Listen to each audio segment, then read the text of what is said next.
Bonjour, ok, donc on va continuer avec la formation.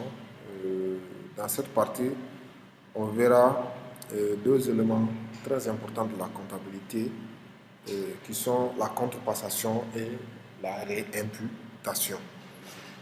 Dans la saisie des écritures, souvent on peut se tromper d'une écriture à une autre. Voilà, donc, mais il n'est pas bon pour un comptable d'effacer les écritures. Il faut qu'il y ait toutes les traces. Parce que l'avantage, l'un des objectifs même de la comptabilité, c'est la saisie des écritures et de voir là aussi la traçabilité pour chaque compte. Ici, je viens sur la liste des écritures. Je me positionne sur la dernière écriture, par exemple, ici. Bien, je vais saisir une écriture, par exemple. Je clique sur saisir kilomètre pour que ça soit bien suivi. Je clique à partir d'un modèle, comme j'ai déjà créé des modèles d'écriture. Aujourd'hui, je paye du carburant pour un montant de 50 000 francs, 40 000 francs avec la caisse. Vous comprenez? Voilà. Donc, je viens de saisir cette écriture que j'enregistre. Elle est saisie et elle doit figurer aussi sur la liste de mes écritures. Je vois ici caisse, 40 000. Maintenant, qu'est-ce qui va se passer?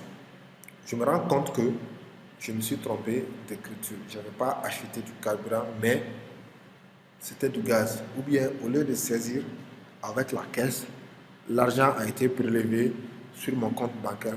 J'avais saisi, c'est-à-dire établi un chèque pour le gestionnaire du parc de véhicules pour acheter du carburant. Ici, je ne peux pas voir tout de suite l'impact parce que quand j'ouvre l'écriture, je vois que j'avais saisi en mode brouillard. Mais pour les entreprises qui vont saisir avec le mode validation, elles ne pourront jamais supprimer l'écriture parce que l'écriture, si elle est validée, elle ne pourra pas être supprimée. Supposons que cette écriture avait été validée. Je ne peux plus supprimer alors que j'ai mal saisi. Si on saisit mal, c'est-à-dire on ne saisit pas bien une écriture, au lieu de la supprimer, on doit faire l'opération de contrepassation qui va consister à inverser, c'est-à-dire à reprendre l'écriture mais en sens inverse. Et pour ce faire, on vient ici, dans notre ruban, on vient à traitement, on clique sur contrepassation. Et ce bouton, rien qu'en cliquant là-dessus, nous renvoie encore sur la liste des écritures que nous avons saisies. On recherche l'écriture, on vient jusqu'en bas, voilà. Voici l'écriture qu'on veut contrepasser. Bon, on a les lignes comptables, je peux mettre en ligne mouvement pour qu'on voit qu'une seule ligne, c'est-à-dire juste les numéros. Voilà. Et ici, je dois voir le numéro 128 comme j'avais trié. Voilà. Okay. Donc, je dois contrepasser cette écriture-là. Quand je veux la contrepasser, je sélectionne la ligne, je clique sur contrepasser. La machine me dit que voilà, à la même date d'aujourd'hui, il va contrepasser l'écriture numéro 128 en mettant en libellé contrepassation de mouvement. Et il me propose deux options. Est-ce que je vais changer le sens d'écriture, c'est-à-dire inverser le débit au crédit, ou si je vais changer de signe. Bon, je ne vous conseille pas d'utiliser les signes moins, ce n'est pas très professionnel.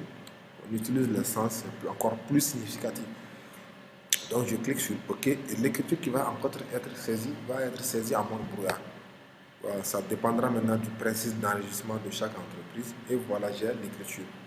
Quand je viens maintenant sur la liste de mes écritures, voilà, je viens tout en bas ici. Voilà, vous voyez, on avait saisi une première écriture ici, où on avait matière première au début, c'est une charge, et la caisse avait été créditée. Mais en inversant, vous voyez que la matière qui était là est venue au crédit et puis la caisse a été débitée. Ça veut dire que la contrepassation permet de reprendre l'écriture en sens inverse et